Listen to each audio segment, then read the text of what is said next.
Start. चलिए, स्वागत है आप लोगों का मुख्यमंत्री अभ्युदय योजना के इस प्लेटफॉर्म पर, इस क्लासरूम में। और मैं दीपक सिंह आप लोगों का स्वागत करता हूं। आज हम लोग पॉलिटी की जो क्लास पढ़ेंगे, तो थोड़ा सा टॉपिक जो कल का शेष रह गया था, है ना। हम लोगों ने पहले विधायिका देख लिया, फिर हमने कार्यपालिका देख लिया। कल कार्यपालिका आपकी कंप्लीट हो गई। आज हमको देखना है कि इसी जो ये विधायिका है, जो लेजिस्लेचर है, इस लेजिस्लेचर के जो पीठासीन अधिकारी हैं, जो प्रिजाइडिंग ऑफिसर्स हैं, उसको देखना है कि विधायिका में लोकसभा के प्रिजाइडिंग ऑफिसर कौन है, राज्यसभा का प्रिजाइडिंग ऑफिसर कौन है, ये सारी चीज़ें हमको देखना है। तो आइए देखते हैं हम लोग संसद के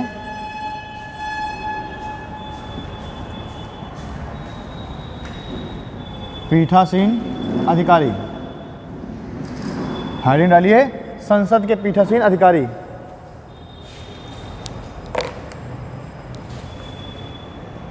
कहाँ थे? पहली क्लास में एब्सेंट थी आज? क्यों? आज थी क्या? कहाँ गई थी? पहली क्लास का छोड़ दी?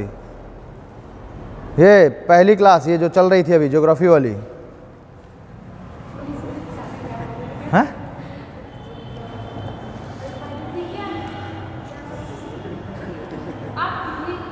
और क्या? अरे तो ये मेरी सरप्राइज क्लासें लगती हैं। मैंने तो रेगुलर आया करो, क्योंकि मेरी क्लासेस सरप्राइज क्लासें लगती हैं। तो मैंने जो है ज्योग्राफी आज स्टार्ट की थी। नहीं, राजीव सर तो अच्छा पढ़ाते हैं मेरे ख्याल से। तो आज ज्योग्राफी की थी ना, राजीव सर की क्लास थी ना आज। तो तुम्हें शेड्यूल नहीं पता? भाई शेड्यूल देखिए ना, सोमवार और मंगलवार जयप्रकाश सर की इतिहास रहती है, फिर बुध बृहस्पति राजीव सर की ज्योग्राफी रहती है, फिर अभी पहली शिफ्ट की बात चल रही है, और फिर शुक्र और शनिवार मनीष सर की क्लास रहती है। उसमें अब मनीष सर एक ही दिन पढ़ा रहे हैं और शनिवार को टेस्ट लेंगे, है ना। तो शुक्र और शनि मनीष सर रहते हैं। सेकेंड शिफ्ट में हम रहते हैं, और फिर शनिवार को अजय सर रहते हैं। शेड्यूल में कुछ भी लिखा है, मतलब हम मेरे बारे में, ठीक है। लेकिन ये मान के चलना कि अब सोमवार से शुक्रवार तक मेरी पाँच क्लास रहेंगी लगातार। शेड्यूल में शुक्रवार को अजय सर का नाम आता है, शनिवार को मेरा। लेकिन क्या है, वो म्यूचुअल उसमें जो है हम लोगों ने स्वैप कर रखा है। हाँ, तो सेकंड में ही मेरा रहेगा, ठीक है। फर्स्ट में करने की हमने कोशिश की थी, लेकिन वो बाकी के राजीव सर की वजह से स्विच करने की कोशिश की थी, लेकिन फिर बन नहीं पाया, क्योंकि मनीष सर और जयप्रकाश सर रेडी नहीं हुए। तो फिर से मैं सेकेंड शिफ्ट में ही शिफ्ट हो गया, ठीक है। चलिए, लिखना है संसद के पीठासीन अधिकारी, यानी प्रिजाइडिंग ऑफिसर ऑफ पार्लियामेंट। अच्छा, मेरे मन में एक क्वेश्चन है, डेमोक्रेसी और रिपब्लिक में अंतर क्या होता है? कौन बताएगा? डेमोक्रेसी और रिपब्लिक, अगर हमें केवल 2-3 वर्ड्स में आंसर देना है, अगर डेमोक्रेसी और रिपब्लिक में हम अंतर पूछें, तो क्या अंतर होना चाहिए?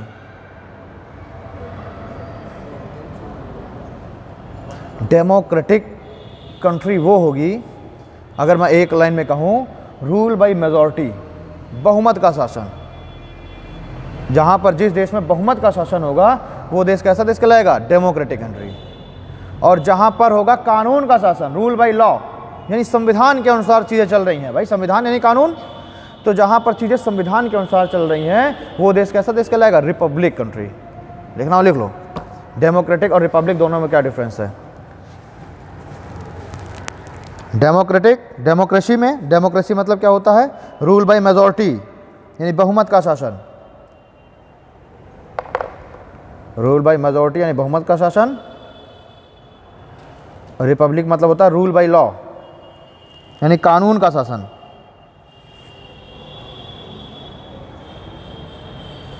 रूल बाय लॉ यानी कानून का शासन। आप हेडिंग डाल लीजिए, संसद के पीठासीन अधिकारी, presiding officer, PRESIDING, presiding officers.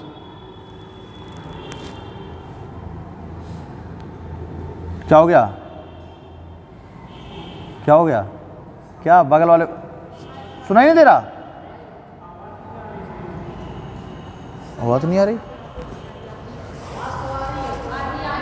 गूंज रही है।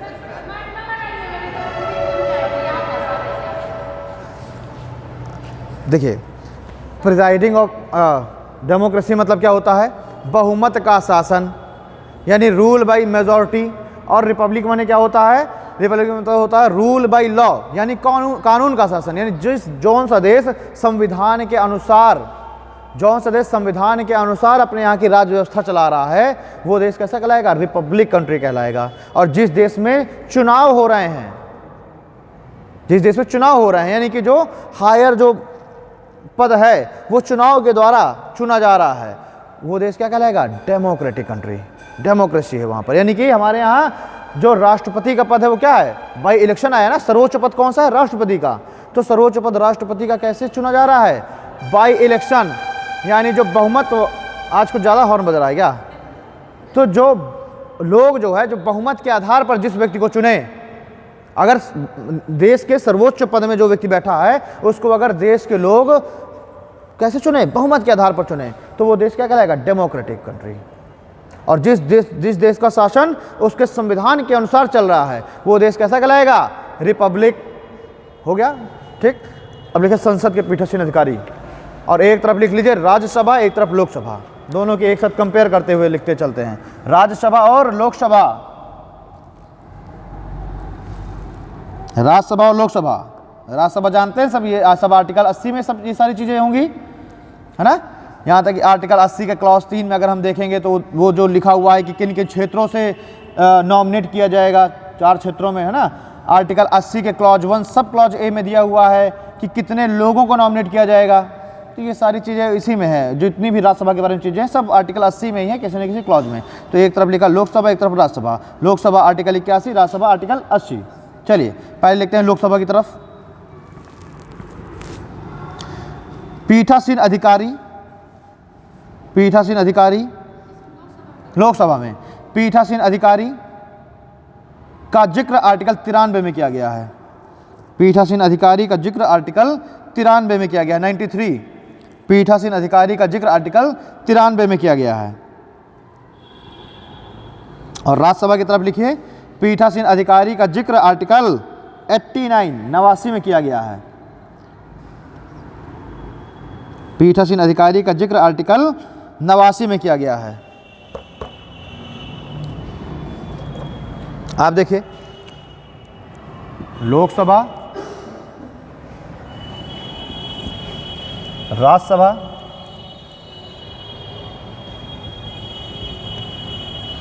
ये आर्टिकल 93 और 89 क्या है? पीठासीन अधिकारी के बारे में जिक्र करते हैं, यानी कौन कौन है इसके पीठासीन अधिकारी, कौन कौन हो सकते हैं। तो देखिए इसमें एक क्या होता है? स्पीकर होगा, यानी लोकसभा का अध्यक्ष होगा, इसका भी चुनाव किया जाएगा, है ना। ये स्पीकर कौन है? स्पीकर है लोकसभा का पीठासीन अधिकारी। लेकिन हम देखेंगे कि अगर कभी स्पीकर नहीं है तो पीठासीन अधिकारी कौन बन जाएगा? वाइस स्पीकर या डिप्टी स्पीकर जिसे हम कहते हैं, ठीक है। जो डिप्टी स्पीकर है ये क्या बन जाएगा? यानी कि लोकसभा का उपाध्यक्ष, इसको हम कहते हैं लोकसभा का अध्यक्ष, इसको हम कहते हैं लोकसभा का उपाध्यक्ष, ठीक। उसी तरीके से हम अगर यहां देखें तो यहां पर जो पीठासीन अधिकारी है राज्यसभा का वो कौन होता है? उपराष्ट्रपति। और उपराष्ट्रपति तो होता ही होता है, लेकिन पीठासीन अधिकारी को कहा क्या जाता है? सभापति। यानी कि इसका जो पीठासीन अधिकारी है वो कौन होगा? सभापति होगा। और सभापति कौन होता है? जो भी भारत का उपराष्ट्रपति होगा वो अल्टीमेटली क्या हो जाएगा? सभापति हो जाएगा। उसी तरीके से एक निर्वाचन होता है उपसभापति का, एक उपसभापति होता है। मतलब कि इनका डिप्टी स्पीकर और उपसभापति का कार्य क्या है? वाइस चेयरमैन और डिप्टी स्पीकर, इनका काम क्या है कि जब चेयरमैन और स्पीकर ना हो तो उनके जगह पर जाके उस कुर्सी में बैठ जाना, और जिस समय उस कुर्सी पर बैठ जाएंगे इनके पास सारी पावर किसकी हो जाएगी? इसी स्पीकर और जो चेयरमैन है उसकी। हम देखते हैं कि अगर राष्ट्रपति कभी नहीं है अपने कार्यकाल में या एब्सेंट है तो उपराष्ट्रपति राष्ट्रपति के पद पर बैठ जाएगा, और इस समय उसको सारी शक्तियां वही मिल जाएंगी जो राष्ट्रपति की होती हैं। अब ऐसा नहीं है कि राष्ट्रपति जी वापस आए तो उपराष्ट्रपति के उस जो उन्होंने वो नियम कानून में साइन कर दिए थे उसको वो अंडू कर देंगे, नहीं। क्योंकि साइन राष्ट्रपति और उपराष्ट्रपति ने नहीं किया, साइन किया जो उस कुर्सी पर बैठा हुआ है। तो ये नहीं कि राष्ट्रपति जी वापस आए तो कहते हैं वो तो हम छुट्टी में गए थे, उन्होंने चलो ऐसे कर दिया था, मजा आके वो खत्म, मैं करूँगा अब। नहीं, उस समय में जो उस कुर्सी पर बैठ के जिसने साइन किया अब साइन किसके माने जाएंगे? उसी के माने जाएंगे, वही राष्ट्रपति माना जाएगा। ठीक है, और सारे वेतन भत्ते हम देखते हैं उसको वैसे ही मिलने चालू हो जाएंगे राष्ट्रपति के बराबर। ऐसे ही इसको जब डिप्टी स्पीकर स्पीकर की जगह पर बैठेगा, सारे वेतन भत्ते शक्तियां सब स्पीकर की हो जाएंगी, और जब ये सभापति की जगह पर बैठेगा तो सारा वैसे हो जाएंगी। एक क्वेश्चन आपसे पूछा जाता है कभी कभी कि आखिरकार जो ये इसका जो सभापति होता है, या सभापति ना कहें, मैं कह दूं उपराष्ट्रपति का जो वेतन और भत्ता है वो क्या होता है, वो कितना होता है? तो ये उसके उपराष्ट्रपति पद के लिए उसको कोई वेतन भत्ता नहीं मिलता, उसको जो भी वेतन और भत्ते मिलते हैं वो मिलते हैं उसके सभापति होने के कारण। क्योंकि देखा जाए तो उपराष्ट्रपति का कोई काम है ही नहीं, उपराष्ट्रपति का कोई काम है ही नहीं। हमें से देखो कि उपराष्ट्रपति को क्या कर दिया जाएगा, जैसे किसी दूसरे देश का कोई ऐसा अधिकार मतलब नेता आया जो कि उतना सर्वोच्च नहीं है, वहाँ का मेन नहीं है कि जाके प्राइम मिनिस्टर या राष्ट्रपति उसको अटेंड करें, तो क्या कर दिया जाएगा कि उसको बुरा भी ना लगे, उपराष्ट्रपति को भेज दिया गया। ठीक है, किसी किताब का विमोचन करना है उपराष्ट्रपति जी करेंगे, ट्रेन को हरी झंडी दिखानी है उपराष्ट्रपति जी दिखाएंगे। तो मतलब जो इस तरह के काम है जो बहुत ज़्यादा महत्वपूर्ण नहीं है, तो उपराष्ट्रपति क्या एक एक्स्ट्रा बैठा हुआ पर्सन है, एक्स्ट्रा है, तो उसको भेज दिया गया ताकि सामने वाले को बुरा भी ना लगे, क्योंकि नाम लगा है उपराष्ट्रपति, लेकिन इसका उपराष्ट्रपति होने के नाते कोई भी काम नहीं है। इसका जो भी काम है वो क्या होने के नाते है? सभापति होने के नाते है। तो आप जो आप हैं जो काम करेंगे, सैलरी तो आपको उसी चीज़ की मिलेगी ना, तो इनको सैलरी किस चीज़ की मिलती है? सभापति होने की। ठीक है, और जिस दिन ये नहीं है उस कुर्सी पर, तो उस दिन उपसभापति की कुर्सी पर बैठ जाएगा। अब बताइए कि अगर उपराष्ट्रपति अपने पद पर नहीं है और उपसभापति जाकर के बैठ गया उसकी कुर्सी पर, तो यही उपसभापति ही तो उपराष्ट्रपति भी कहलाने लगेगा, क्योंकि सभापति कुर्सी इज इक्वल टू उपराष्ट्रपति। तो एक ही चीज़ है, चाहे उपसभापति बैठ जाए कुर्सी पर और चाहे, ठीक, एक ही चीज़। अब देखेंगे हम लोग इसके अलावा जो सदन है, सदन स्पीकर का चुनाव करती है, डिप्टी स्पीकर का चुनाव करती है, उस तरीके से वहाँ पर जो सदन है वो उपसभापति का चुनाव करती है, जबकि उपराष्ट्रपति का चुनाव नहीं करेगी। ठीक है, और साथ ही साथ जो सदन है वो एक 10 सदस्यीय कमेटी का भी गठन करती है, चुनाव करती है। एक 10 सदस्यीय कमेटी का भी चुनाव करती है, और जो ये 10 सदस्यीय कमेटी है ये क्या करती है? ये स्पीकर को उसके कामों में सहायता प्रदान करने का काम करती है।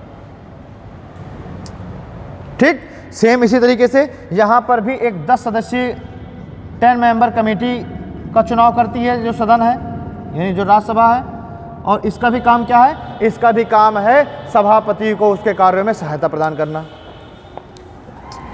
ठीक, साथ ही साथ क्या है कि जब कभी स्पीकर या स्पीकर, डिप्टी स्पीकर, सभापति, चेयरमैन, वाइस चेयरमैन ये अपने पद पर नहीं है, तो इनकी जगह पर इन्हीं 10 मेंबर कमेटी में से ही किसी एक व्यक्ति को बैठा दिया जाता है। ठीक है, तो इसको इस चीज़ को इतना पॉइंट नोट कर लीजिए। हाँ हाँ, तो मैंने दोनों में लिखा है ना, तो दोनों में होगी। ठीक है, यहाँ पर लोकसभा वाले चुनेंगे और वहाँ पर राज्यसभा वाले चुनेंगे अपने बीच में से 10 लोगों को, अपने बीच में से ही 10 लोगों को चुनना है, कोई बाहर से नहीं आ रहा है। ये क्या हो रहा है? अपने बीच में से ही 10 लोगों को चुन रहे हैं। स्पीकर इन्हीं के बीच में से ही एक आदमी होगा। क्लियर? चलिए, हाँ हाँ, लोकसभा में मतलब कि अगर मैं बात करूं कि जो स्पीकर है, इस स्पीकर का इलेक्टोरल कॉलेज कौन है, यानी कि इस स्पीकर का निर्वाचक मंडल में कौन शामिल है, तो आप क्या बताएंगे कौन कौन शामिल इसके निर्वाचक मंडल में? स्पीकर का जो निर्वाचक मंडल है इसमें कौन शामिल है, कौन व्यक्ति शामिल? सदस्य। काहे के सदस्य? लोकसभा राज्यसभा दोनों की, सिर्फ लोकसभा? हाँ, तो ऐसा बोलो ना कि जो स्पीकर है इसके निर्वाचक मंडल में केवल लोकसभा के सदस्य शामिल हैं, यानी कि जो ये 550 लोग मान लीजिए अधिकतम जो हैं लोकसभा में, वो इसके कौन होंगे? निर्वाचक मंडल होंगे। और यहाँ पर जो उपसभापति है इसका निर्वाचक मंडल कौन है? ये जो अधिकतम 250 लोग हैं। अब यहाँ पर ये ना कह देना कि सभापति के निर्वाचक मंडल में 250 लोग शामिल हैं, वो एक अलग उसकी चुनाव की प्रक्रिया है ना। तो आपसे अगर पूछा जाएगा लोकसभा स्पीकर के निर्वाचक मंडल में कौन शामिल है, तो लोकसभा के सभी सदस्य। और कहाँ थी अभी जब मैंने कल बताया था? कल की क्लास में दिमाग कहाँ रखाई थी? यही था ना, मैंने बताया था। दो जो सदस्य हैं वो 104 कॉन्स्टिट्यूशनल अमेंडमेंट जनवरी 2020 से वो हटा दिए गए हैं, आंग्ल भारतीय।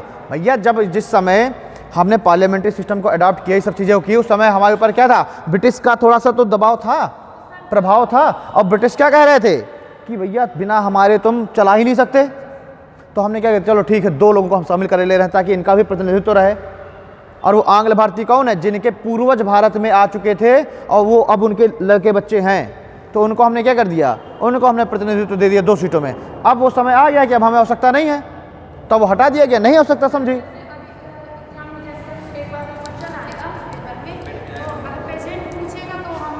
हाँ, पेट में ऐसा एक क्वेश्चन आया है, 550 और 552 दोनों दिए हुए थे, है ना, और उसमें आंसर उसने 552 कराया है, ठीक है ना। क्योंकि अब जब अगला जो चुनाव होगा उसमें 550 में होगा, क्योंकि इस समय 552 सदस्य हैं, इसलिए देखो उन्होंने ऐसा क्वेश्चन पूछा था।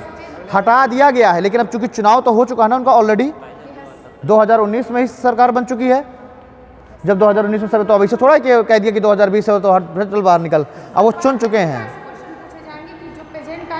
हाँ, तो जब बाद में पूछे जाएंगे तो आपको प्रेजेंट टाइम में बताना है कि कितने लोग हैं। इस समय 552 लोग हैं भाई। अच्छा, बच्चों ने क्या देखा, अभी सदन में तो ऑलरेडी चुने हुए हैं ना, सदन में तो ऑलरेडी चुने हुए, तो सदन में तो 245 लोग ही बैठे हैं, 7 तो वैसे भी नहीं है, एब्सेंट हैं। सदन में तो 245 ही बैठे हैं, लेकिन जब अरे हाँ, मतलब 545, सदन में तो 545 ही बैठे हैं, लेकिन जब अगला चुनाव होगा तो अब वो 2 आंग्ल भारतीय नहीं चुने जाएंगे, अब कितने होंगे, केवल 543, 543। तो अच्छा, बच्चों ने भी क्या किया, करंट की न्यूज़ थी, पेट में आया तो बच्चों ने देखा, तुरंत 550 में टिक मार दिया, ठीक है। ये नहीं पढ़ा कि वर्तमान में कितने हैं सदन में, उन्होंने क्या कहा वर्तमान में कितनी सीटें हैं, दोनों में अंतर समझ पा रहे हो ना। तो अब हटा तो दी गई हैं, लेकिन इसको अब लागू कब कराया जाएगा, अगले फर्स्ट जब अगला चुनाव होगा तो उससे लागू करा दिया जाएगा, हाँ ठीक है। तो इसका इलेक्टोरल कॉलेज में इसके सदन के सभी सदस्य, उसके इलेक्टोरल कॉलेज में उस सदन के सभी सदस्य, ठीक है। हाँ, लिखिए जरा इस वाले में अगला पॉइंट, लोकसभा वाले में लिखिए, अध्यक्ष एवं उपाध्यक्ष। अच्छा, इसमें ना लिखो, सीधे स्टार ही बना के लिखो, एक साथ मैं दोनों का काम करा दे रहा हूँ। इसे फिर लोकसभा में लिखो, स्टार बना करके लिखो, अध्यक्ष एवं उपाध्यक्ष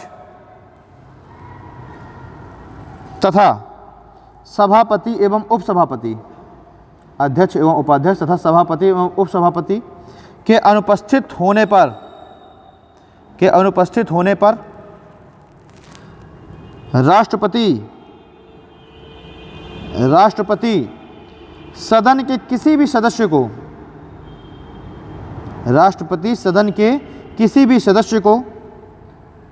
अस्थायी पीठासीन अधिकारी नियुक्त कर सकता है।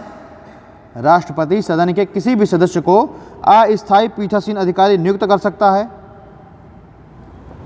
परंतु साधारणतया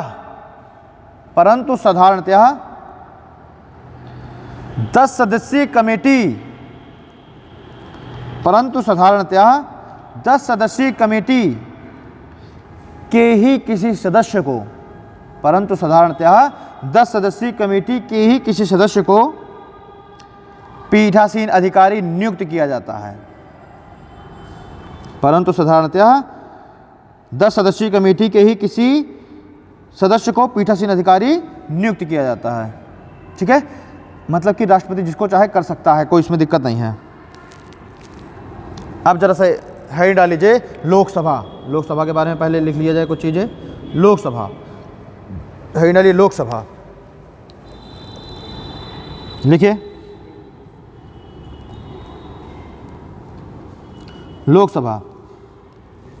लोकसभा का कार्यकाल 5 वर्ष होता है। लोकसभा का कार्यकाल 5 वर्ष होता है, परंतु कुछ दशाओं में उससे कम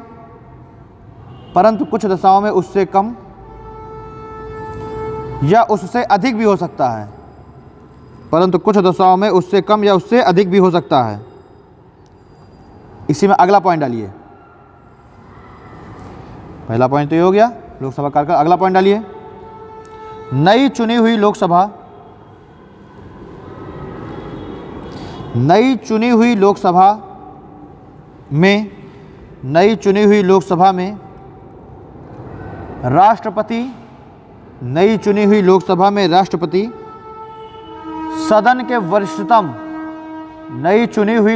में राष्ट्रपति सदन के वरिष्ठतम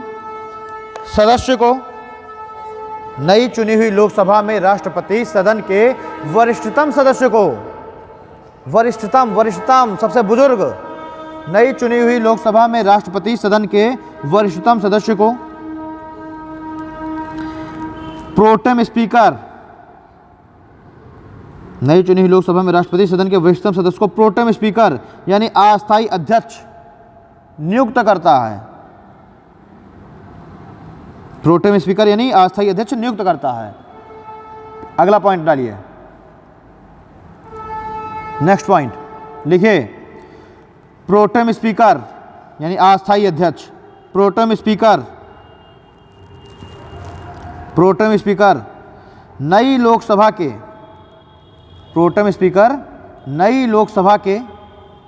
सभी सदस्यों को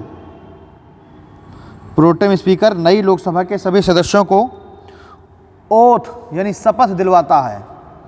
प्रोटेम स्पीकर नई लोकसभा के सभी सदस्यों को ओथ यानी शपथ दिलवाता है। ठीक है, अगला पॉइंट लिखिए इसी में, प्रोटेम स्पीकर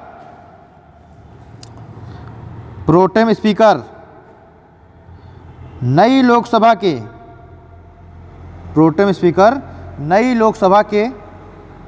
के स्थायी अध्यक्ष का चुनाव करवाता है। ठीक, चलिए अगला पॉइंट लिखिए, लोकसभा के सभी सदस्यों में से ही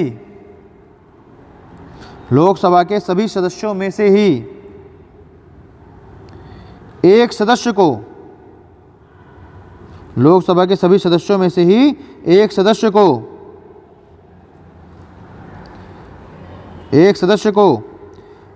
का अध्यक्ष चुना जाता है। लोकसभा के सभी सदस्यों में से ही एक सदस्य को लोकसभा का अध्यक्ष चुना जाता है एवं इसका निर्वाचक मंडल पूरी लोकसभा होती है। निर्वाचक मंडल, इलेक्टोरल कोलाज, हम लोग भी इलेक्टोरल कोलाज हैं लेकिन सांसद और विधायकों के लिए, तथा इसके निर्वाचक मंडल समस्त लोकसभा होती है या इसके निर्वाचक मंडल में लोकसभा के सभी सदस्य शामिल होते हैं। अगला पॉइंट लिखिए,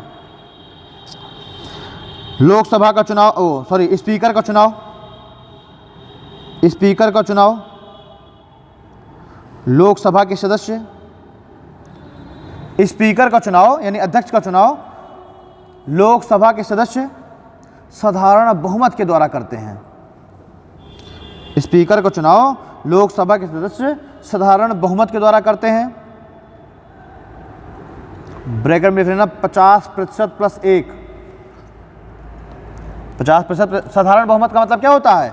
आधे से एक अधिक सदस्य जहां की जिस ओर होंगे वो साधारण बहुमत होगा, ठीक है ना। आधे से एक अधिक, तो अगर कुल सदस्य है मान लीजिए 500 उपस्थित हैं और 500 में से क्या 251 जिस तरफ हो जाए तो बहुत ज़्यादा इसमें कोई लोकसभा के अध्यक्ष चुनाव में बहुत टिपिकल प्रोसीजर नहीं है।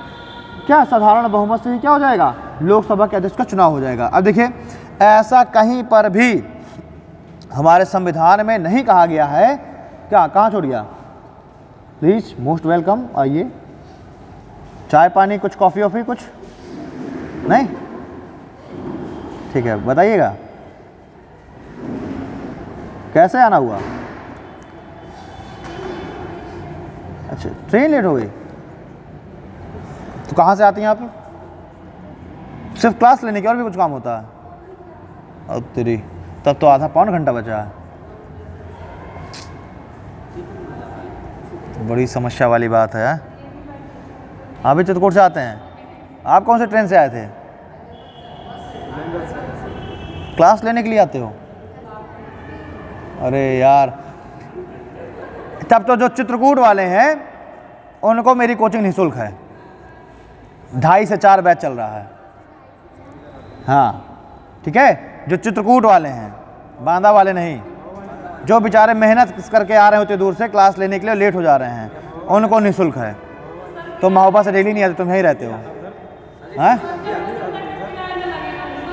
तो अब वो भी किराया हम दे दें? वो किराया हम दें? अरे मतलब कि हाथ पकड़ाओ तो जो है पे पूरा जो है, हाँ, तुम यहीं रहते हो, ठीक है। जो स्टूडेंट आ रहा है वो पहले टिकट दिखाएंगे कि सर हम देखिए आए हैं, और फिर वो क्लास में अंदर घुसेंगे। टिकट नहीं लगता? नहीं, फिर नहीं है। बाद में बात करते हैं, ठीक है। तो हाँ, मैं कह रहा था कि कहीं पर भी हमारे संविधान में इस बात का कहीं पर भी जिक्र नहीं है कि लोकसभा अध्यक्ष रूलिंग पार्टी का ही होगा। लेकिन फिर भी हम लोग क्या देखते हैं कि हमेशा जो लोकसभा अध्यक्ष होगा वो उसी पार्टी होगा जो पार्टी क्या होगी, रूलिंग होगी, जो पार्टी बहुमत में होगी लोकसभा में, उसी पार्टी का अध्यक्ष होता है। तो हमें क्या लगता है कि हाँ, हो सकता है ऐसा कोई कानून हो कि जो पार्टी रूलिंग में है, जिस पार्टी की सरकार है, उसी पार्टी का अध्यक्ष होगा, पर नहीं, ये जो अध्यक्ष है वो किसी भी पार्टी का हो सकता है। यानी कि जो सदन के सभी सदस्य जिस व्यक्ति को चुन लेंगे वो व्यक्ति ही अध्यक्ष होगा, वो भले ही किसी भी पार्टी का हो, भले ही निर्दलीय वाला पहुंचा हो।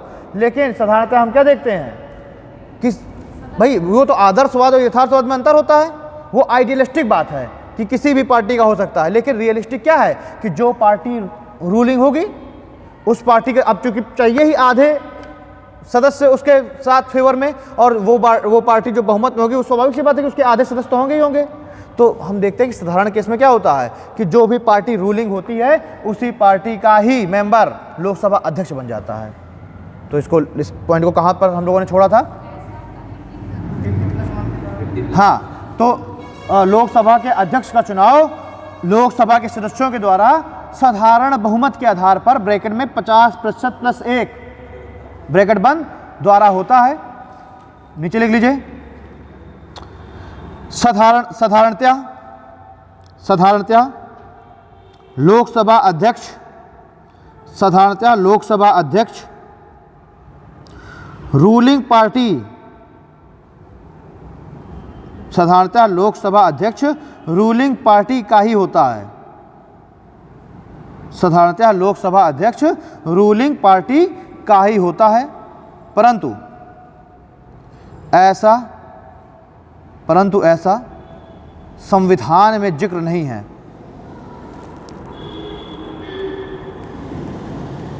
ठीक है ना, यानी संविधान में ऐसा कहीं पर भी उल्लेखित नहीं है कि स्पीकर रूलिंग पार्टी का ही होगा। पर साधारणतः क्या होता है कि जो बहुमत में है वही पार्टी अपना जो है स्पीकर बनवा लेती है। ठीक, चलिए अब देखते हैं हम लोग थोड़ा सा स्पीकर की विशेषताएं, या विशेषताएं ना कह के मैं कह दूं योग्यताएं कहें ज़्यादा अच्छा है।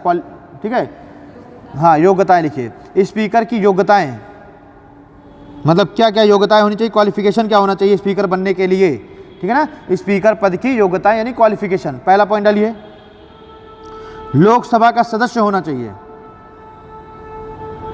लोकसभा का सदस्य होना चाहिए। अब ये ना कहने लगना कि वो उम्र उसकी 25 साल होनी चाहिए कि 30 साल होनी चाहिए। अरे जब वो लोकसभा का सदस्य है तो सीधी सी बात है कि वो सारी क्वालिटी तो पूरी कर ही चुका होगा कि बैंक करप्टेड ना होगा, भारत का नागरिक होगा, 25 साल की उम्र पूरी कर चुका होगा। तो वो सब तो अंडरस्टूड सी बातें हैं ना, क्योंकि लोकसभा का सदस्य है तो वो सारी चीज़ें हैं। अब कभी अगर एग्जाम में आ जाए कि लोकसभा के अध्यक्ष होने की निम्न में से कौन सी योग्यता है या नहीं है, और उसमें ऑप्शन दिया हो 25 साल की उम्र होनी चाहिए या फिर भारत का नागरिक होना चाहिए, आप कह दें कि सर ने तो केवल 3 ही योग्यताएं लिखवाई थी, उन्होंने ये तो कहीं नहीं लिखवाया कि 25 साल का होना चाहिए कि भारत का नागरिक होना चाहिए। तो ये गलत है, क्योंकि सर ने क्या लिखवा दिया? सर ने लिखवा दिया कि उस व्यक्ति को लोकसभा का सदस्य होना चाहिए, और लोकसभा का सदस्य होना चाहिए मतलब कि वो सारी योग्यताएं उसके पास अंडरस्टूड सी बात है कि हो। तो ये ना ब्लेम लेके मेरे पास चले आना। ठीक है, तो पहला पॉइंट लोकसभा का सदस्य होना चाहिए। अगला पॉइंट, एक प्रस्तावक एवं एक अनुमोदक होना चाहिए। एक प्रस्तावक एवं एक अनुमोदक होना चाहिए।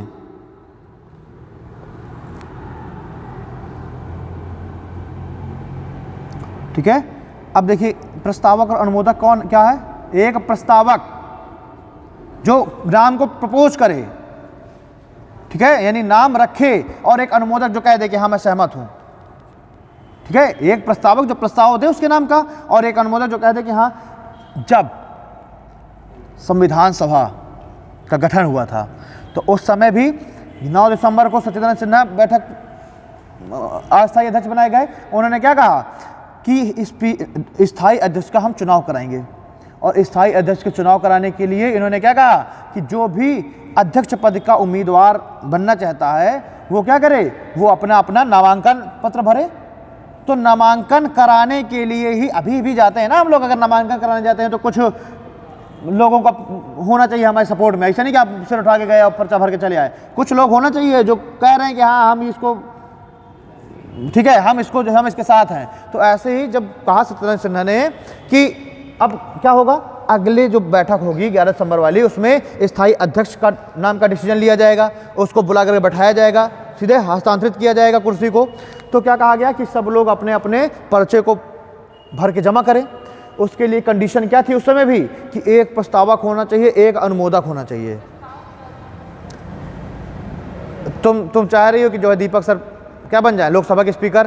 तो अब मैं ना कहूँगा कि मुझे स्पीकर बनाना है, मैं क्या कहूँगा, मैं तुमसे कहूँगा कि मेरा नाम लिख के दे। तो तुमने क्या किया, मेरे नाम को प्रपोज किया कि ये सही रहेंगे अध्यक्ष पद के, क्योंकि आप उस सदन की सदस्य हैं, तो आपने मेरा नाम लिख करके आपने दिया, ठीक है। तो नहीं, इससे क्या हो गया कि मेरी भी इज्जत बच गई, कि मैं भी नहीं, ये लग रहा कि तो फर्जी चिटक रहा है।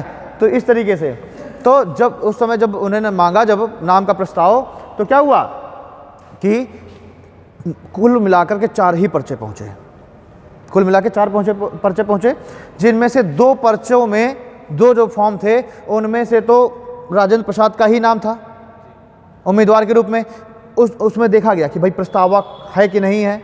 भाई प्रस्तावक क्या करेगा, भाई वो जो आपका जो सच्चिदानंद सिन्हा के पास जो लेटर पहुंचेगा उसमें क्या क्या चीज़ें वो चेक करेगा, अनुमोदक है, ठीक है, अनुमोदक है कि नहीं, यानी अनुमोदक वो किया, सॉरी अनुमोदक कह रहा हूँ, प्रस्तावक है कि नहीं, प्रस्ताव कोई ऐसा प्रस्तावक है जिसने प्रस्ताव दिया है, हाँ है, ठीक है। फिर देखा जाएगा अनुमोदक है कि नहीं जिसने अनुमोदन किया है, ठीक है, ये भी है। फिर तीसरी चीज़ देखी जाएगी कि जो उम्मीदवार है उस उम्मीदवार की भी सहमति है कि नहीं, यानी उम्मीदवार ने भी अपने सिग्नेचर किए हैं कि नहीं कि हाँ मैं ये पद संभालने के लिए तैयार हूँ। ये 3 चीज़ें देखी जाएंगी।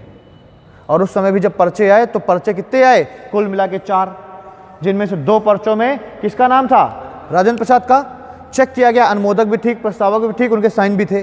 2 अन्य जो पर्चे आए उन 2 अन्य पर्चों में, एक पर्चे में तो सिग्नेचर ही नहीं था, 2 अन्य लोगों के जो पर्चे आए, ठीक है, एक में तो सिग्नेचर ही नहीं था तो वो क्या हो गया, रिजेक्ट हो गया, और एक में अनुमोदक नहीं था तो रिजेक्ट हो गया। तो दोनों पर्चे अन्य जो लोगों के आए थे वो रिजेक्ट हो गए। तो अब निर्विरोध रूप से कौन जीत गए, राजेंद्र प्रसाद।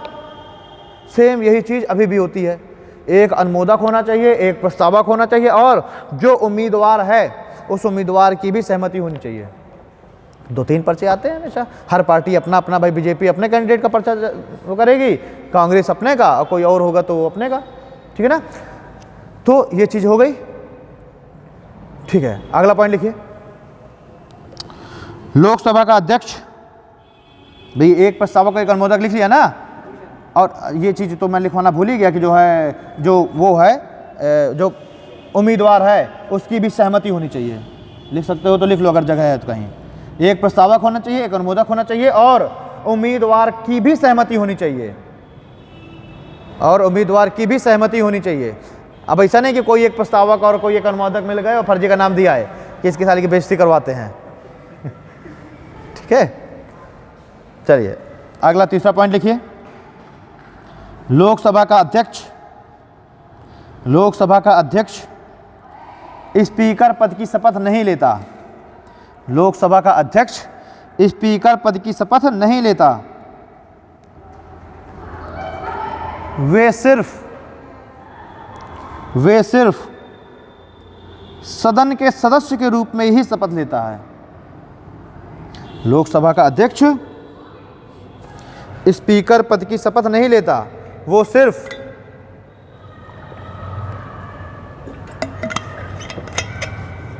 वो सिर्फ सदन के सदस्य के रूप में ही शपथ लेता है। ठीक है, चलिए अब लिखे रिमूवल। किसको? सदन के सदस्यों के रूप में शपथ अस्थायी अध्यक्ष नहीं दिलाता। मैंने क्या बताया कि जब भी नई लोकसभा चुन करके आएगी तो राष्ट्रपति क्या करेगा? राष्ट्रपति एक अस्थायी अध्यक्ष अपॉइंट करेगा और वो अस्थायी अध्यक्ष सदन के सभी सदस्यों को शपथ दिला देगा। शपथ हो गई। ये लोकसभा का जो अध्यक्ष है वो भी सदन के सदस्य के रूप में उसने शपथ लिया था उसी समय सबके साथ। अब जब वो लोकसभा का अध्यक्ष जब चुन करके गया तब अब नई कोई अलग तरीके की शपथ नहीं लेगा। क्या मैं अध्यक्ष बन गया हूँ लोकसभा का तो मैं फिर से शपथ लूँ?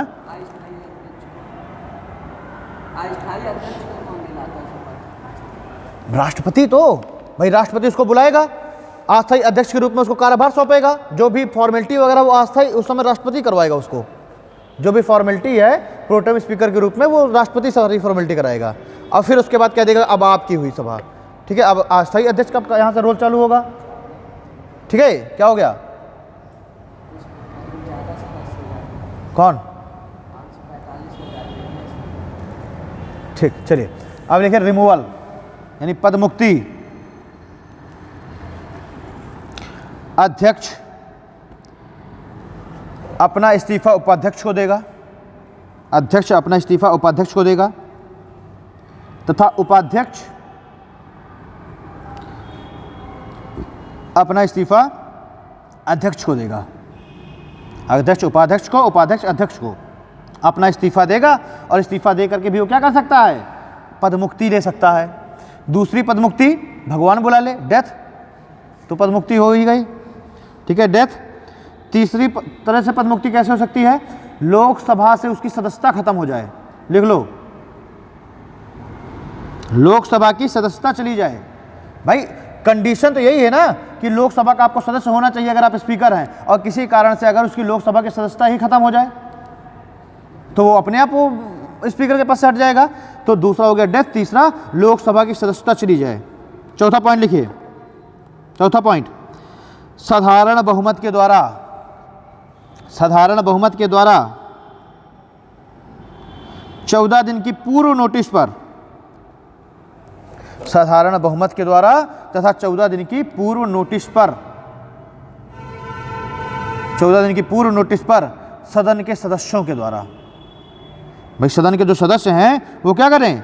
वो 14 दिन की पूर्व नोटिस पर इसको नोटिस दे दें कि आपको आपके पास से हटाया जा रहा है, और फिर क्या कर दिया जाए? फिर साधारण बहुमत से पास करा लें वो। ठीक, साधारण बहुमत के द्वारा इस प्रस्ताव को पास करा लें तो अध्यक्ष को क्या करना पड़ेगा? अपने पद से इस्तीफा देना पड़ जाएगा, अध्यक्ष को उसके पद से हटाया जा सकता है। तो ये हो गया इसका इस्तीफा यानी कि पदमुक्ति। अगला लिखिए इसके कार्य। कार्य, कार्य एवं शक्तियां, कार्य एवं शक्तियां लिख लो, कार्य एवं शक्तियां, वर्क एंड पावर्स। लिखिए पहला पॉइंट, सदन की कार्यवाही को संचालित करता है। सदन की कार्यवाही को संचालित करता है। दूसरा, सदन मतलब लोकसभा, ठीक है ना? सदन की कार्यवाही को संचालित करता है। दूसरा, सदन में अनुशासन बनाकर रखता है। सदन में अनुशासन बनाकर रखता है। तीसरा पॉइंट, अनुशासन भंग करने पर, अनुशासन भंग करने पर सदस्यों पर कार्यवाही कर सकता है।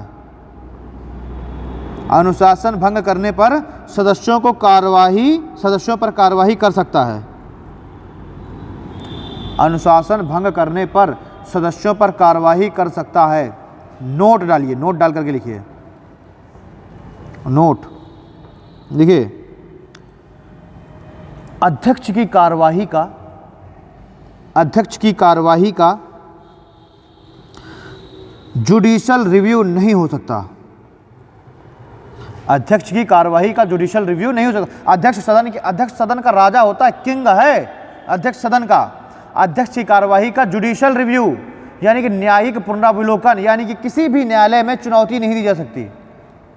ठीक है, तो अध्यक्ष को है, सदन का राजा है, सदन के अंदर जो भी करना अध्यक्ष करेगा। और अगर अध्यक्ष ने सदन में कोई भी चीज कर दी तो उसका किसी भी न्यायालय में सुनवाई नहीं हो सकती। मान लीजिए सदन से किसी भी सदस्य की सदस्यता समाप्त करवा दी, या फिर सदन के जो सुरक्षा फोर्स वाले हैं उनसे कह दिया कि इस आदमी को उठाओ बाहर फेंक दो, सदन के सदस्य को, अब फेंकवा दिया उसने, या फिर किसी को कह दिया कि तुम बैठो, तुमको नहीं बोलना, कुछ भी करे सदन अध्यक्ष, तो उसको किसी भी न्यायालय में चुनौती नहीं दी जा सकती। यानी कोई भी न्यायालय अध्यक्ष की कार्यवाही की जुडिशियल रिव्यू नहीं कर सकता।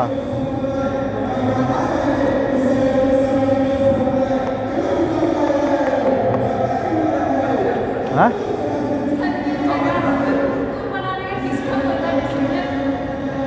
ये डिसीजन तब का था ना जब पुल नहीं बना था। तो ये कह दे कि पुल की वजह से, ये देखो ना कि वो पुल को स्कूल के वैसे चलो खैर, हाँ तो स्कूल के बगल में पुल का बना दिया उन्होंने, नहीं बनाना चाहिए था। चलिए खैर, तो हाँ नोट हमने क्या डाला कि अध्यक्ष की कार्यवाही को किसी भी न्यायालय में चुनौती नहीं दे सकती, यानी कि उसका जुडिशियल रिव्यू नहीं कराया जा सकता। अगला पॉइंट अब डालिए, नोट में नहीं डालना, आप वही रेगुलर वाले पॉइंट में डालिए। लोकसभा की कार्यवाही का एजेंडा फिक्स करता है। अध्यक्ष जो है लोकसभा की कार्यवाही का एजेंडा फिक्स करता है, यानी कल हम किस बारे में बात करेंगे, किस विषय को पहले उठाना है, किसको बाद में उठाना है, ये सारा कुछ लोकसभा अध्यक्ष करेगा। लोकसभा की कार्यवाही का एजेंडा फिक्स करता है। अगला पॉइंट,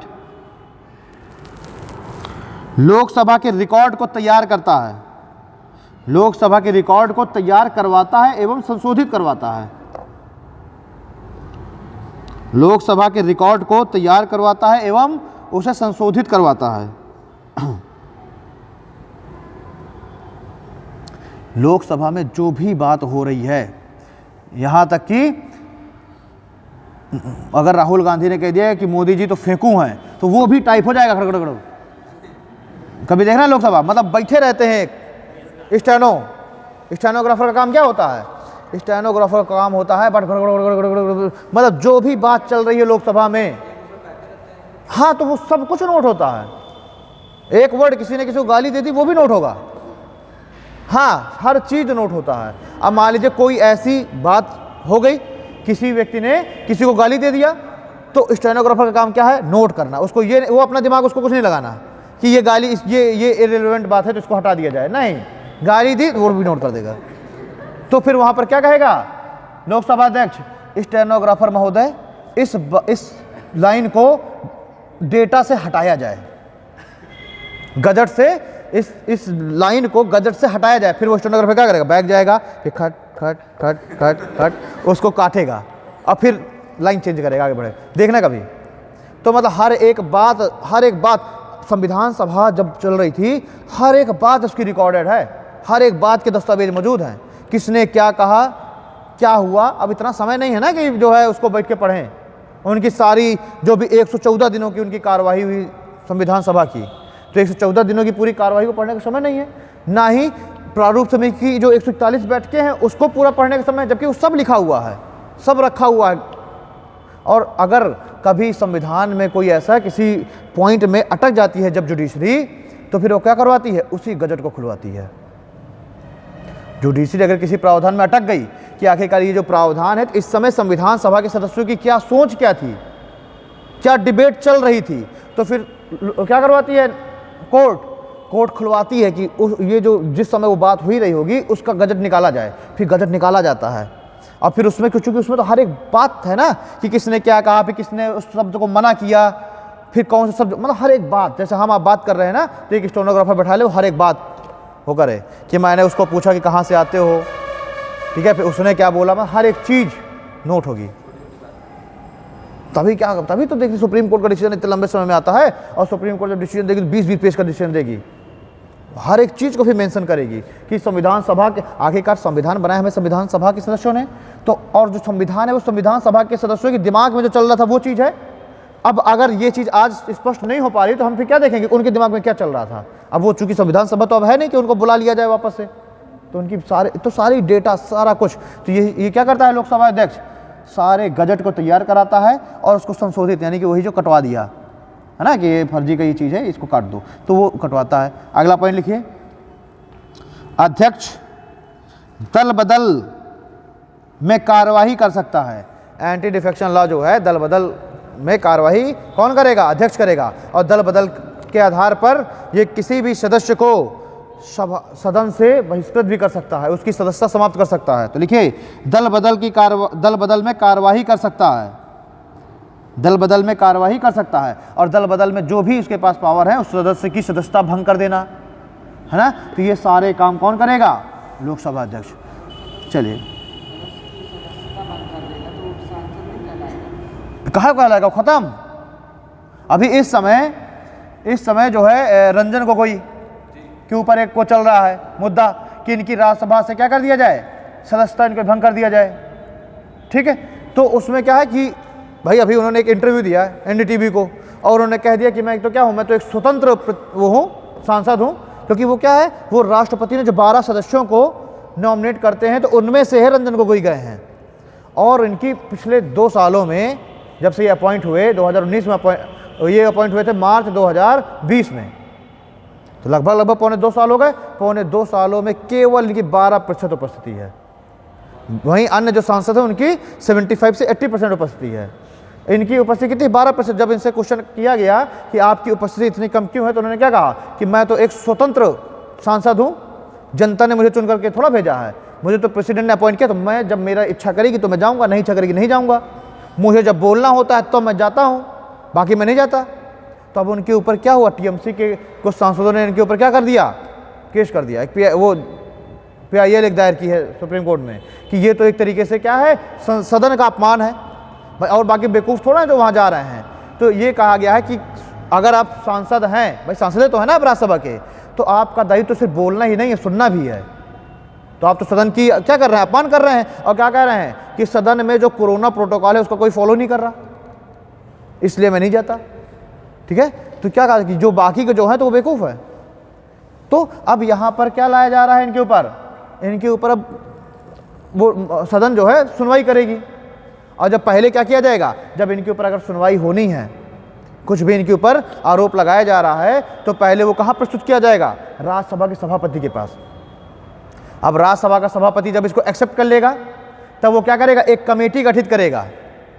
राज्यसभा का सभापति एक कमेटी गठित करेगा और वो कमेटी जांच करेगी कि रंजन गोगोई के ऊपर लगे जो आरोप हैं वो सही है कि नहीं है। जब वो कह देगी कि हाँ आरोप सही है, तब अब जो सभापति है, चेयरमैन है, अब वो डिसीजन लेगा कि इनके ऊपर क्या किया जाए। तो क्या किया जा सकता है? हो सकता है कि इनकी सदस्यता समाप्त भी कर दी जाए कि आप जब आपको सदन का गरिमा का कोई वही नहीं है तो आप फिर सदस्य किस बात के, तो इनको हटाया भी जा सकता है। हाँ, तो चीफ जस्टिस है तो आदमी नहीं है क्या? अब वो चीफ जस्टिस थे, अब कौन है? अब राज्यसभा के सांसद हैं। तो ये थोड़ा कहा देगा कि चीफ जस्टिस है तो इनके साथ थोड़ा सा है ना, इनको जो है इनको छूट है कि ये 12 दिन आ सकते हैं, 12% उपस्थिति रख सकते हैं। ठीक है, तो इसमें क्या हो सकता है? हो सकता है कि कह दिया जाए कुछ दिनों के लिए इनको बहिष्कृत कर दिया जाए, या अधिकतम क्या हो सकता है? इनकी सदस्यता भी समाप्त की जा सकती है। ठीक, तो ये कौन डिसाइड करेगा? लोकसभा अध्यक्ष और चेयरमैन। तो एंटी डिफेक्शन लॉ में क्या है? एंटी डिफेक्शन दल बदल कानून के तहत भी अगर वो दोषी पाया गया, कमेटी ने दोषी सिद्ध कर दिया, तो हो सकता है कि उसकी, या हो सकता है कुछ फाइन लगाया जाए, कुछ दिनों के लिए उसको हटा दिया जाए, या हो सकता है उसको पूरी तरीके से हटा दिया जाए। ठीक है, चलिए तो कहाँ पर था? दल बदल कानून। ठीक, अब लिखते हैं थोड़ा सा डिप्टी स्पीकर के बारे में। डिप्टी स्पीकर वो यानी कि उपाध्यक्ष। अध्यक्ष के बारे में चीज़ें हो गई, उपाध्यक्ष लिखिए। अध्यक्ष की अनुपस्थिति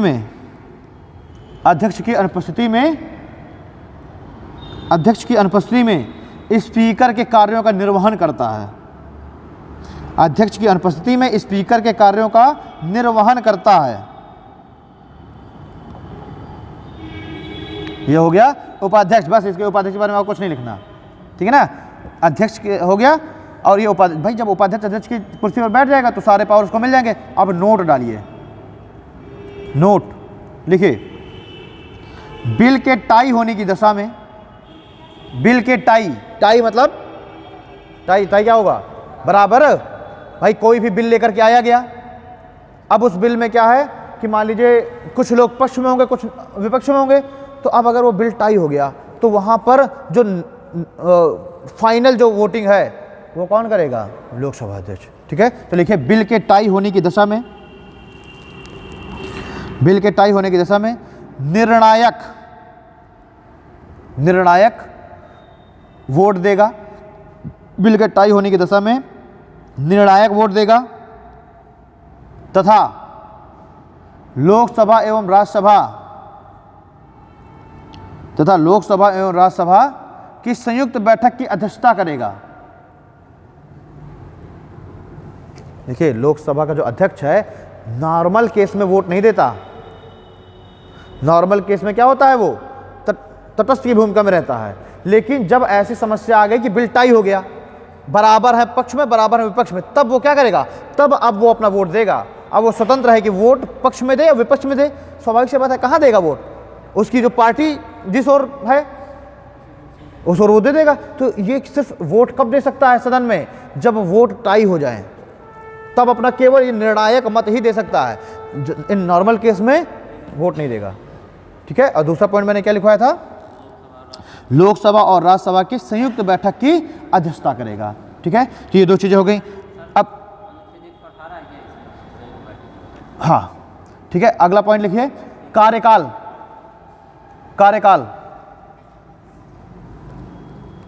देखिए, नई लोकसभा, ये सभी अब मैं जो बात करूंगा ना संयुक्त बैठक हो, ये हम बात करेंगे प्रेसिडेंट में, क्योंकि वहाँ ज़्यादा डिटेल से बातें करेंगे। यहाँ सिर्फ हमको देखना है कि संयुक्त बैठक की अध्यक्षता करेगा। वहाँ पर हम देखेंगे संयुक्त बैठक बुलाई कैसे जाएगी, किन परिस्थितियों में बुलाई जाएगी और किसको पावर है बुलाने की। ये तो सिर्फ अध्यक्षता कर रहा है बस। ठीक है, अब लिखिए कार्यकाल कितना होगा लोकसभा का अध्यक्ष का? लोकसभा अध्यक्ष का कार्यकाल कितना होता है? इसका कार्यकाल होता है नई लोकसभा की पहली बैठक के एक दिन पहले तक।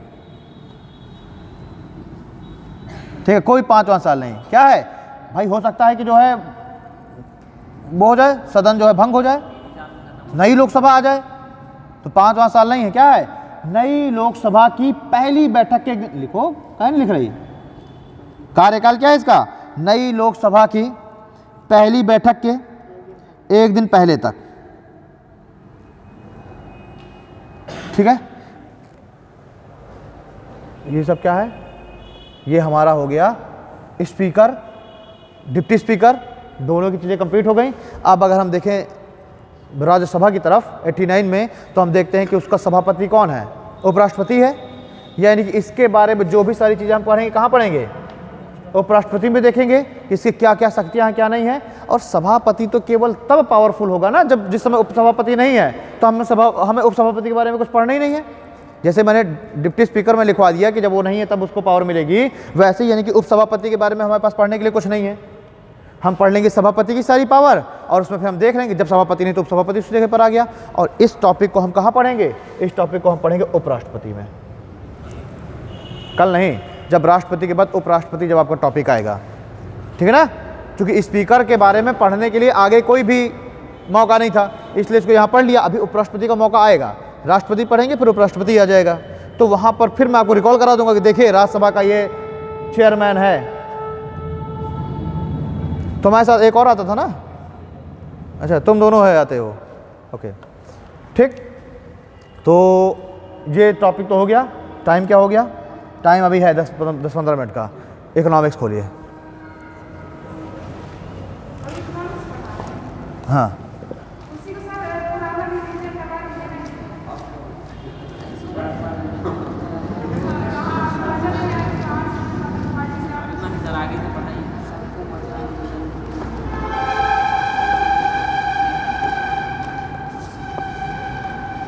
ठीक है भाई, आज केवल ये था कि 10-15 मिनट में है, ख़त्म कर देना था मुझे, और हो भी जाता अगर मैं बोलना चालू कर देता भना भना, तो 15 मिनट का था ये, इससे ज़्यादा नहीं था, है ना।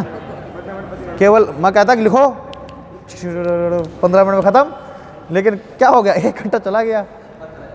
हाँ,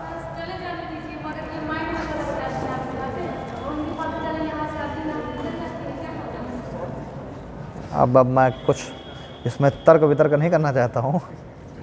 नौकरियों थोड़ा बहुत हमको भी कमाने दो, है ज़्यादा जो है, ज़्यादा फेवर में बहुत ज़्यादा होने में भी समस्या है ना। तो उतना ही फेवर में लाओ जितने में हम भी यहाँ पे खड़े रह सके। अरे चलिए इकोनॉमी खोलिए। इकोनॉमी में हम लोगों ने लास्ट क्लास में क्या क्या देखा था? NEFT देखा था, RTGS देखा था, IMPS देखा था। IMPS हम लोगों ने लिख लिया था कि नहीं लिख लिया था? तो IMPS में हमने क्या देखा कि इसमें जो सेटलमेंट है सारे पेमेंट का वो कौन करता है? NPCI करती है। अब लिखिए टाइप, अब एक जरा हेडिंग डालिए, type of companies. Type of companies एक हेडिंग डालिए, type of companies. Type of companies यानी कि कंपनी कितने तरीके की होती हैं, उसी में से फिर हम देखेंगे कि NPCI भी किस तरह की कंपनी है। टाइप ऑफ कंपनी, एक तरह की कंपनी होती है सिंगल पर्सन कंपनी, लिख लीजिए, जिसे बोलते हैं 1 पर्सन कंपनी, जिसे हम बोलते हैं 1 पर्सन कंपनी। हाँ, मतलब कितने तरह की कंपनी है तो इस तरीके से लिखते जाएगा। पहला 1 पर्सन कंपनी, दूसरा, ठीक है, तो पहली 1 पर्सन कंपनी, दूसरा लिखिए प्राइवेट लिमिटेड कंपनी। अब प्राइवेट लिमिटेड कंपनी के आगे लिख लीजिएगा 200 से लेके 200 सदस्य। मतलब कि देखिए 1 पर्सन कंपनी तो ऐसी कंपनी है जिसमें एक ही सदस्य हो, ठीक है। प्राइवेट कंपनी में, प्राइवेट लिमिटेड में 200 से लेके 200 सदस्य, प्राइवेट लिमिटेड। फिर लिखिए public limited company. Public limited company, public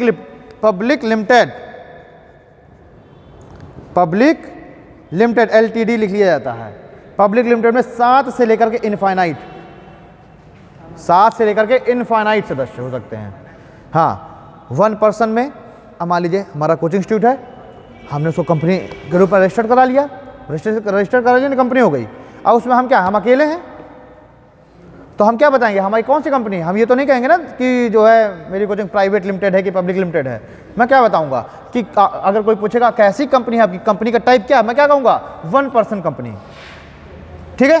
private limited, मैंने अपनी कंपनी को मैंने और बढ़ाया, कुछ फैकल्टीज़ को मैंने हायर किया, कुछ कर्मचारियों को हायर किया, और हायर करके मैंने 8 से 10 लोगों की मैंने टीम बना ली, तो मैं अपनी कंपनी को क्या करा लूँगा? प्राइवेट लिमिटेड कंपनी में रजिस्टर्ड करा लूँगा।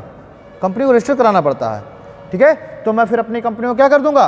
प्राइवेट लिमिटेड कंपनी में रजिस्टर्ड करा दूंगा। गवर्नमेंट क्या होती है? गवर्नमेंट की कंपनी पब्लिक लिमिटेड कंपनी, 7 से लेकर इनफाइनाइट सदस्य हो सकते हैं, ठीक है ना। पब्लिक लिमिटेड कंपनी हो जाती है वो, ठीक। और फिर आती है नॉन प्रॉफिट कंपनी, चौथे टाइप की कंपनी लिखिए, चौथे टाइप की company non profit company. Non profit company यानी नॉट फॉर प्रॉफिट। इनका गठन क्यों होता है? प्रॉफिट के गेन के लिए नहीं होता, नॉट फॉर प्रॉफिट। इसमें से एग्जांपल लिखिए NPCI। एग्जांपल क्या लिखना है? NPCI, ठीक है। ये क्या है? NPCI नॉन प्रॉफिट कंपनी है, नॉट फॉर प्रॉफिट। इसका मोटो क्या है? Not for profit. चलिए अब हम बात करते हैं कि जो NPCI है इसका काम क्या है। हेडिंग डालिए NPCI। NPCI का पहले फुल फॉर्म लिख लेते हैं। NPCI का फुल फॉर्म लिखिए national payment corporation of India. Corporation of India, national payment corporation of India, CORPORATION, corporation, ठीक है, कॉरपोरेशन ऑफ इंडिया, ठीक है। काम नीचे लिखिए, नीचे लाइन चाहिए भाई, ये तो आपने NPCI की हेडिंग डाली, लिखिए रिटेल पेमेंट, रिटेल, हाँ इसका हम कार्य देख रहे हैं कि इसका कार्य क्या है। Retail RETAIL,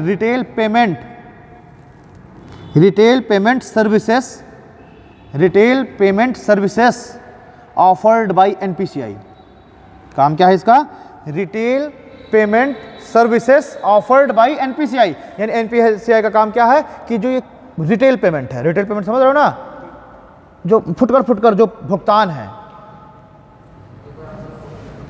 retail payment services offered by NPCI। थोड़ा इकोनॉमी में यार बहुत ज़्यादा हिंदी की मत ना करें यार, मुझे खुद नहीं वर्ड समझ में आते, ठीक है। तो रिटेल पेमेंट का मतलब खुदरा भुगतान होता है क्या?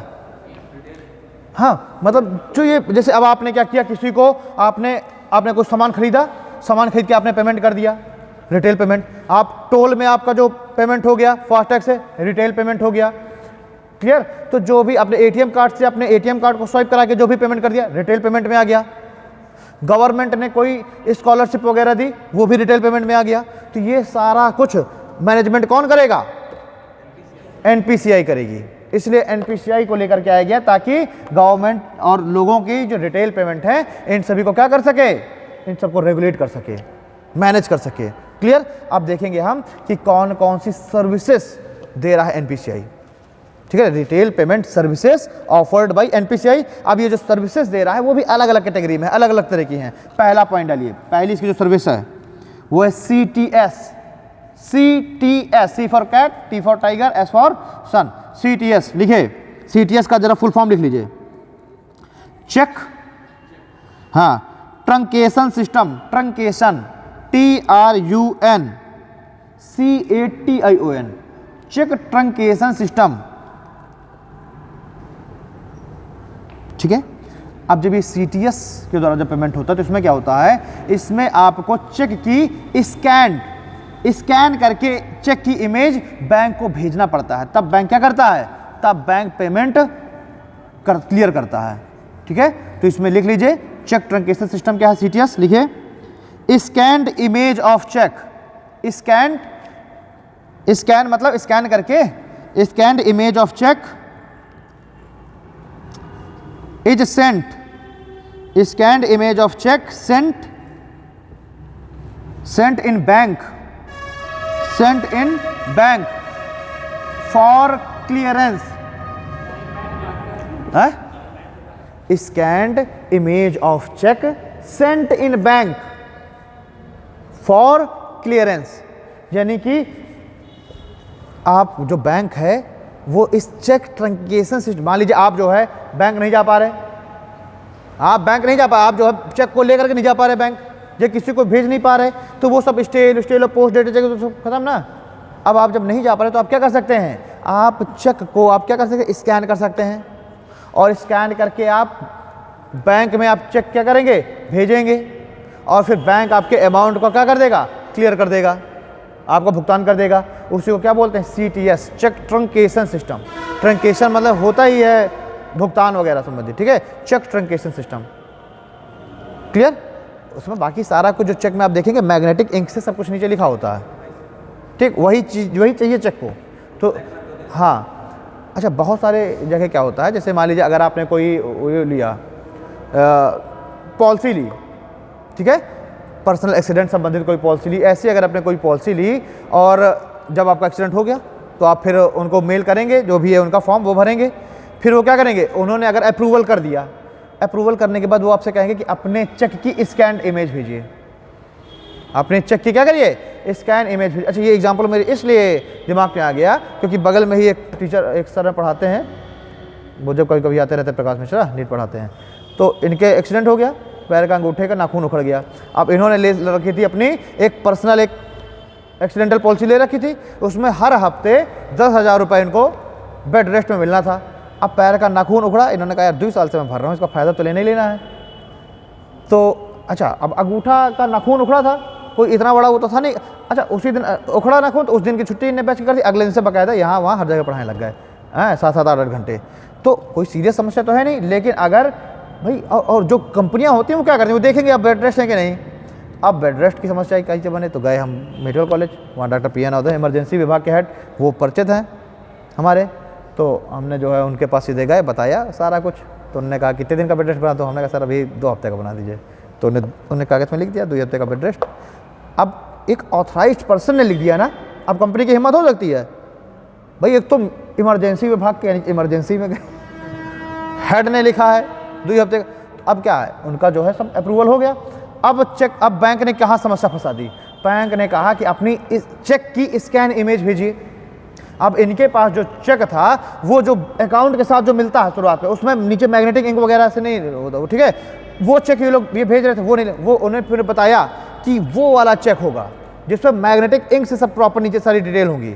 तब फिर उन्हें HDFC में बैंक है, इनका अकाउंट है, HDFC वाले में वो किया, बात किया कस्टमर के, 2 दिन में उसने चेक भेज दिया, स्कैन इमेज भेजी, अमाउंट आ गया। तो ये क्या है? ये जो ट्रांजेक्शन हुआ, ये कैसे हुआ? By CTS, cheque truncation system. चलिए अगला लिखिए, CTS के बाद लिखिए A@, a@PS, a@PS, ये भी क्या, ये भी एक सर्विस है। a@ जैसे CTS वैसे ही a@PS। इसका फुल फॉर्म क्या है? आधार इनेबल्ड पेमेंट सिस्टम। आधार इनेबल्ड, ENABLED, इनेबल। हमारे मोबाइल में नहीं होता इनेबल और डिसेबल, ठीक है। डिसेबल मतलब दिखना बंद हो जाएगा, आपको इनेबल मतलब दिखना चालू हो जाएगा। तो आधार इनेबल्ड पेमेंट सिस्टम, इसमें क्या होता है? देखिए इसमें क्या होगा, गवर्नमेंट जो भी ट्रांसफ़र करेगी वो सब इसी के आधार पर करेगी। गवर्नमेंट जो स्कॉलरशिप ट्रांसफ़र कर रही है, ठीक है, जो भी पैसा लोगों के सुविधा के लिए वो कर रही, ट्रांसफ़र कर रही है, वो किससे करेगी? इसे लिखिए इसमें, गवर्नमेंट ट्रांसफरिंग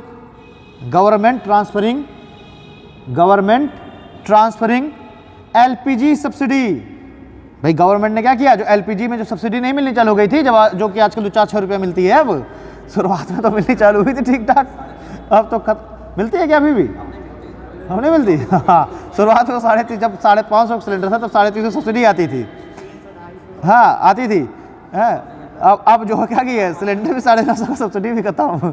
पहले उन्होंने क्या कहा मोदी जी ने कि जो सक्षम लोग हैं वो स्वेच्छा से सब्सिडी लेना भाइयों बहनों बंद कर दें। तो कुछ लोगों ने स्वेच्छा से बंद किया, अब जो है जिन्होंने स्वेच्छा से नहीं बंद किया तो उनको भी बंद करा दी। ठीक है, तो गवर्नमेंट ट्रांसफरिंग LPG सब्सिडी। अगला पॉइंट कॉमा, स्कॉलरशिप। भाई गवर्नमेंट जो भी ट्रांसफर कर रही है, जैसे LPG subsidy, scholarship, MNREGA payment into beneficiary bank account, beneficiary BENEFICIARY।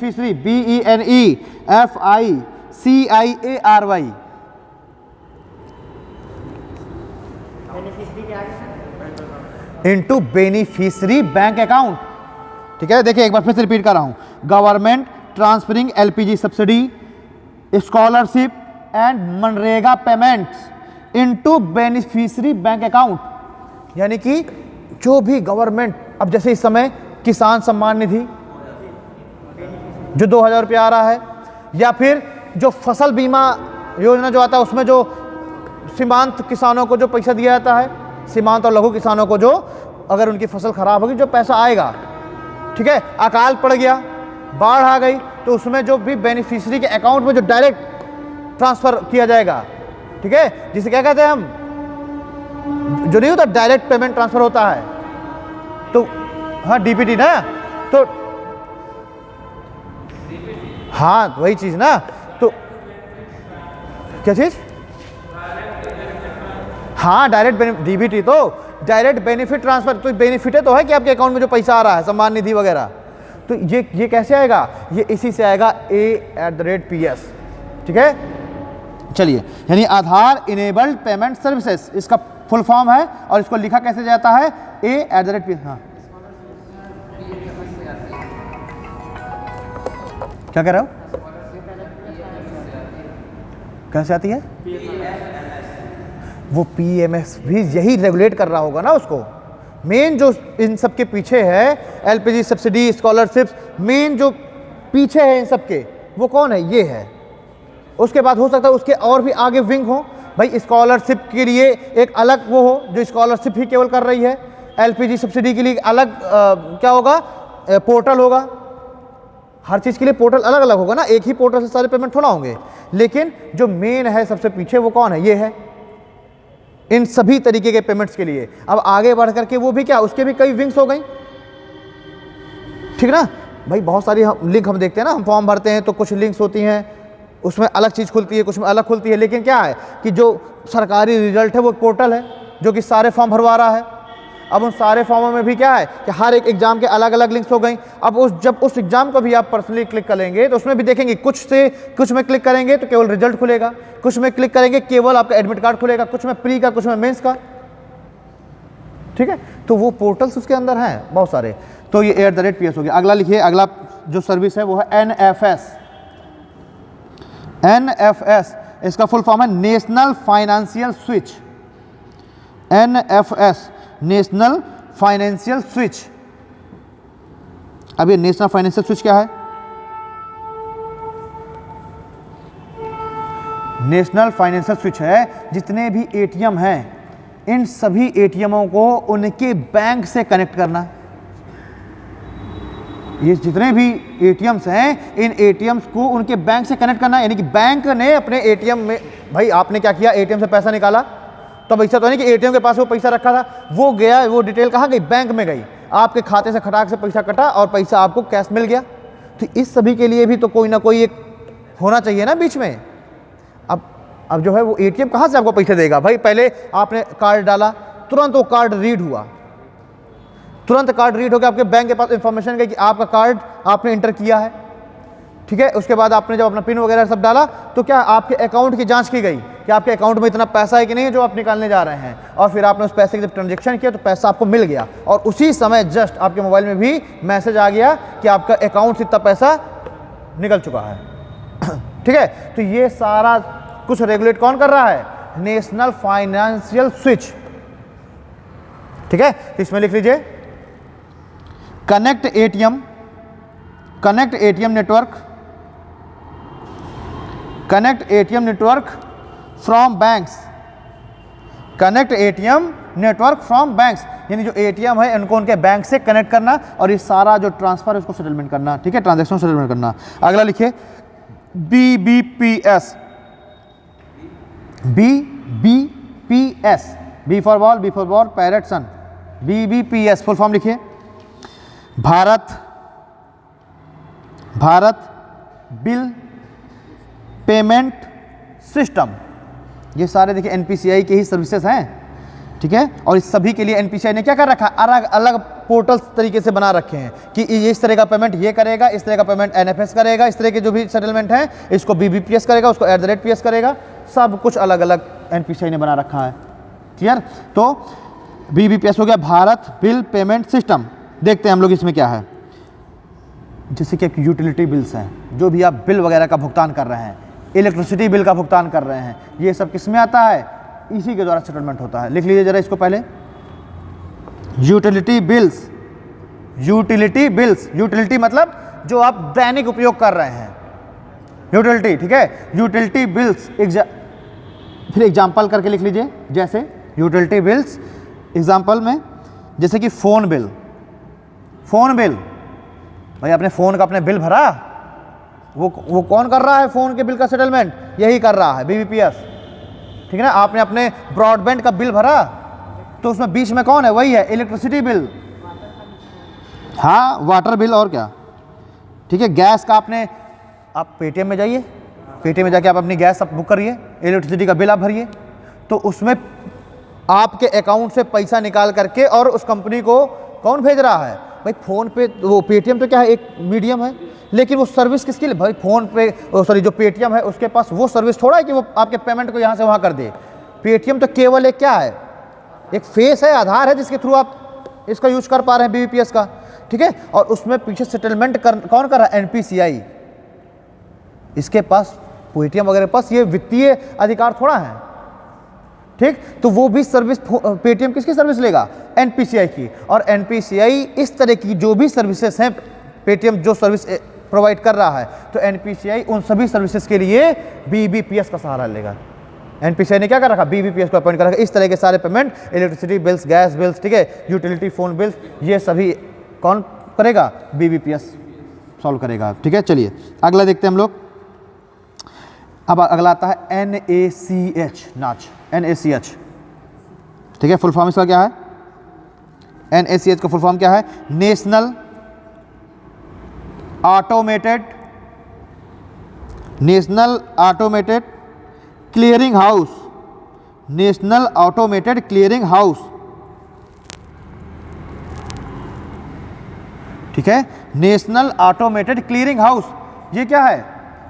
इसमें है बल्क में जो यूटिलिटी बिल्स आप पे कर रहे हैं, बल्क में, ठीक है। गवर्नमेंट सैलरी, गवर्नमेंट भी तो वो पे ही कर रही है, गवर्नमेंट ने सैलरी लोगों अकाउंट्स में भेज रही है, तो देखिए बल्क में पेमेंट कर रही है, सैलरी है ना। देखिए जिस दिन सैलरी का दिन होगा उस दिन खटाक से सबके अकाउंट में पैसा पहुंचेगा एक साथ। तो ये मैनेज कौन कर रहा है? NACH, national automated clearing house, यानी कि लिखिए bulk monthly payment of utility bills. Bulk monthly मतलब कि मैं कह दूं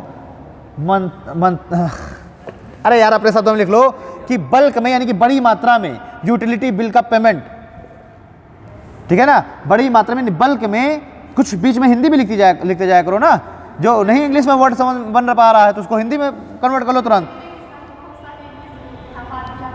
सुनो, यानी कि जो यूटिलिटी बिल्स हैं उनका जब बल्क में पेमेंट होगा तो किससे होगा, एनएसीएस के द्वारा होगा। इसे लिख लो, बल्क में यूटिलिटी बिल्स का पेमेंट एनएसीएस के द्वारा, जैसे सैलरीज, ठीक है, डिविडेंड्स, सैलरी, डिविडेंड्स, पेंशन। भाई कोई कंपनी है, उस कंपनी के आपने क्या कर रखे हैं, आपने उस कंपनी में उसके डिविडेंड्स में अपना पैसा लगा रखा है। अब जैसे वो कंपनी ग्रो करेगी आपका भी शेयर बढ़ जाएगा, तो वो जो डिविडेंड्स जो आपको मिला, जो प्रॉफिट मिला, वो तुरंत जो कंपनी आपके अकाउंट में तुरंत भेज रही है, वो कैसे भेज रही है, एनएसीएस के द्वारा, और पेंशन। ठीक है, चलिए 35 हो गया, चलते हैं नीचे, वो इंतज़ार करते रहते हैं ना मेरा। चलिए फिर मिलते हैं कल की क्लास में। कल हम लोग पढ़ेंगे इकोनॉमिक्स।